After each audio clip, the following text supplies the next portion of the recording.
make sure the lids are off. I never used to think too much about where my garbage went. I just put it out on the curb and forgot about it. I live just down the road from this tip, and the amount of rubbish ending up here and in tips around the world, it's such a waste. I've got to do something about it. Recycling used to be the great solution, and we don't do it properly anymore. And now China won't take our recycling anymore, so most of it ends up in landfill.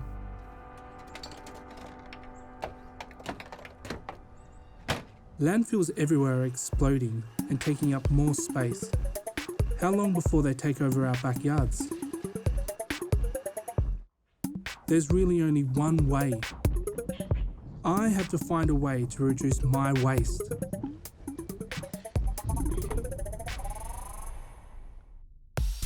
I'm off to Singapore for a student exchange program.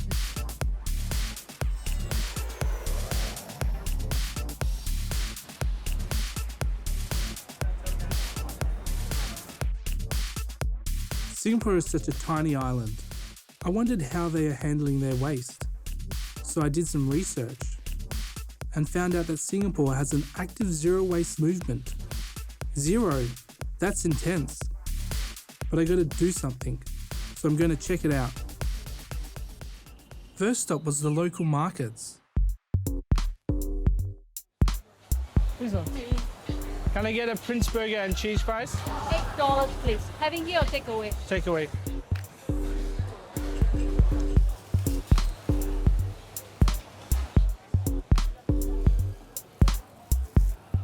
See all the plastic I got.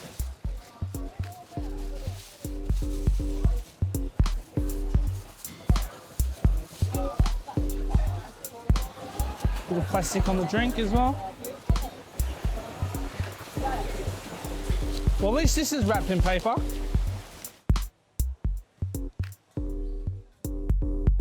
I need to try and find this zero waste group.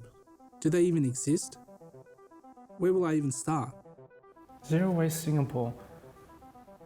27 retailers with 430 retail outlets involved, 15 company talks, 731 employees engaged, 7 roadshows with outreach of about 1,400 people, 2,606,190 pieces of plastic disposals reduced. I gotta meet these people.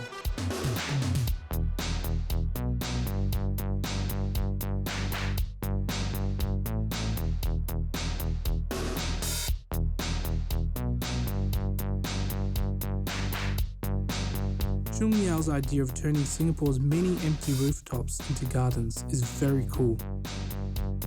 Welcome, this is my patch. So what do you think this is? Is it a melon? Pumpkin. Yeah, it's good. I do composting, my kitchen waste and garden cutting and all that. It's not wasted. It goes back to the bin, and once it breaks down, it's useful for the garden again. By growing this much amount of food, it provides me enough green vegetables that I don't even need to go to the supermarket. It's that simple with just such a small space. Chung Miao gave me some ideas for making my own garden at home. This is an easy way to start reducing my own waste. He also told me about a place called Citizen Farm, an edible garden city. Here they use food waste donated by the community to grow vegetables to sell to local restaurants and businesses. They call it the circular economy. This diagram here pretty much exemplifies what this whole farm is all about, where we look at a circular economy approach to how we look at a byproduct of human activities such as eating. We have garlic flower as well. These are the local version of garlic. You can have a taste of them. You can just pluck one and just pop it, yeah. So flowers are a great source of nutrients. A lot of the energy from the soil is actually extracted out and pushed into the flower because the flower is the reproductive part of the plant. This is one of my favorite ones. It's called the Ulam Raja. It's the king of herbs. What does it taste like? It tastes like, heaven. It didn't. Oh, It's a bit bitter. powerful one. That's when you know it's good. That's when you know that it's gold. Just like in Australia, food waste is a huge issue in Singapore. 800,000 tonnes of food is thrown out every year.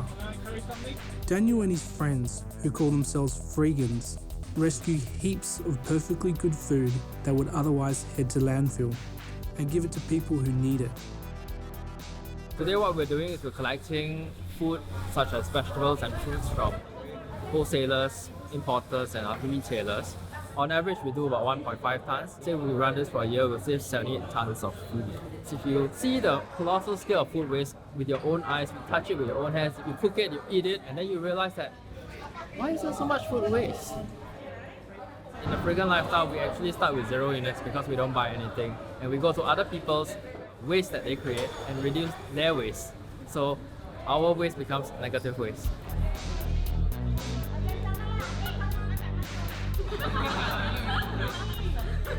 It's not just unused food that's going into the waste bin, it's our technology. Australia alone produces 700,000 tonnes of e-waste every year, and Australia doesn't even have a dedicated recycling process for 90% of it.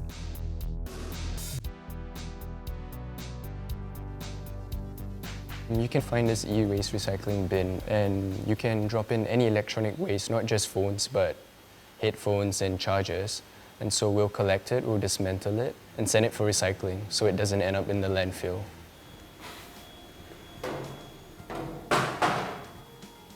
All done. These guys are finding new uses for all the components from the crush technology, and they make sure that the data they contain is destroyed too. This is an industrial shredder for companies that require higher security or higher destruction specifications. We'll actually put it in an industrial crusher. If you want to try, you can put it in.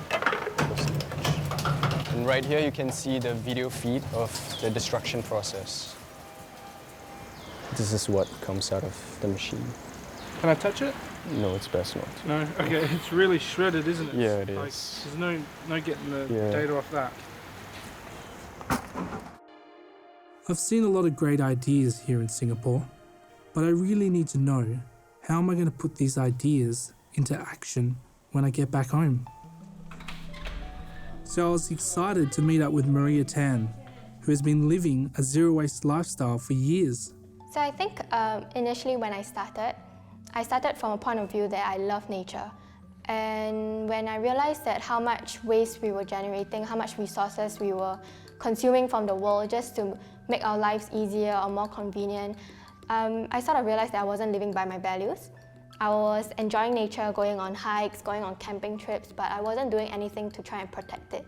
So I started making small changes in my life, like trying to reduce the amount of waste I generated. And in doing so, I actually realized that there were a lot of spillover benefits to the rest of my life. I don't think Singapore or any country will become zero waste per se, but I do believe in a circular economy.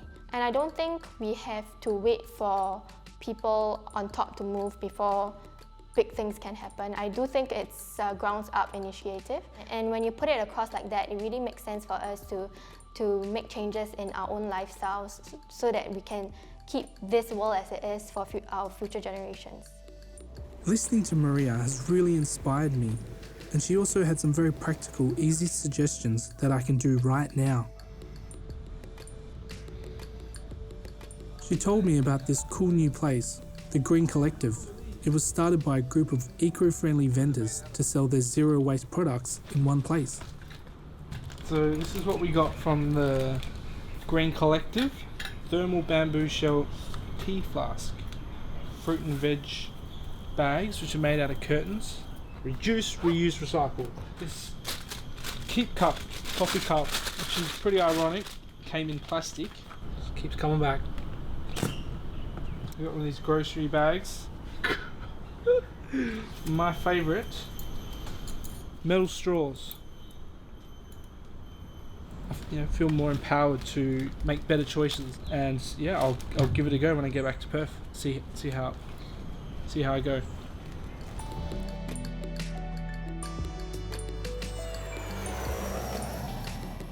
I've been inspired by the passion and ideas of the people I met in Singapore. Can I get a long black? I don't want to be a part of this escalating problem anymore. Getting to zero waste is going to be tough. Our society is so littered with plastic and packaging and throw away everything.